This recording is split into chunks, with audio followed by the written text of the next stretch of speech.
সচিব তারা এই যে 100 দিনের বকেয়া টাকার নামে যেটা করছে তাতে তাদের গতকালের যে ডাইরেকশন এসওপি আমি 3 নম্বর পয়েন্ট পড়ে দিচ্ছি।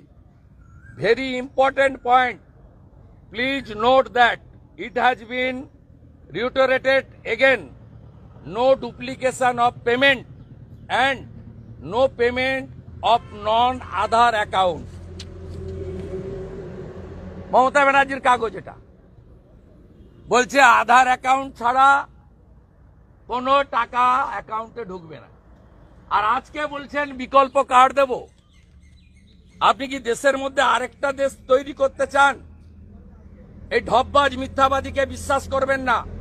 বাঙালি হিন্দুরা এক কাপড়ে ধর্মীয় কারণে কংগ্রেসের দেশভাগের বিভীষিকাময় যন্ত্রণা নিয়ে বাড়ি থেকে চলে এসেছিলেন ভারত ভূমিতে।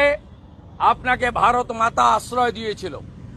ডক্টর শ্যামাপ্রসাদ মুখার্জি 1947-এর 20শে জুন এই পবিত্র বিধানসভায় ভোটাভুটির মাধ্যমে আমাদের পশ্চিমবঙ্গকে ভারত মাতার মধ্যে রেখে দিয়ে গেছেন। তাই আপনারা সুখে স্বাচ্ছন্দ্যে মাথা নিচু করে আছেন। এই মমতা ব্যানার্জি সিএ এর বিরোধিতা করে সমনাগরিকত্বের। মমতা ব্যানার্জি জামাত, রাজাকার এবং যারা ইসলামিক মৌলবাদী শক্তি তাদেরকে এই রাজ্যে বাংলাদেশ থেকে অনেক আলেম উলেমা যারা এসে বলেন যে আমার তো 12টা আছে, আপনারা কেন 12টা নেন নাই? ওদের পরমাণু বোমা থাকতে পারে, আমরা জনবিস্ফোরণ ঘটাইয়া দখল করিয়া লব। এই সব লোককে আমদানি করে আপনাদেরকে সবচেয়ে বেশি ক্ষতি করছে মমতা ব্যানার্জি। মমতা ব্যানার্জির 420 ফেরেববাজি, মিথ্যা কথায় ভুলবেন না। আধার অথরিটি কমপ্লিটলি বলে দিয়েছে, আপনাদের কোনো গ্রিভেন্স থাকলে এখানে জানাবেন।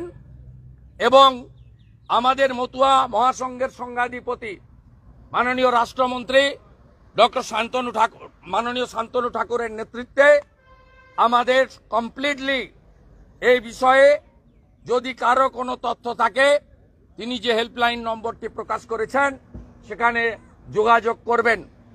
আধার অথরিটি অব ইন্ডিয়া বলে দিয়েছেন এটা রাঁচি থেকে করানো হয়েছে এবং এটা করিয়েছে চোর মমতা।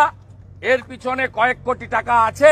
আমি সকালে চিঠি লিখেছিলাম অশ্বিনী বৈষ্ণবজিকে, আমার সঙ্গে 3 বার কথা হয়েছে।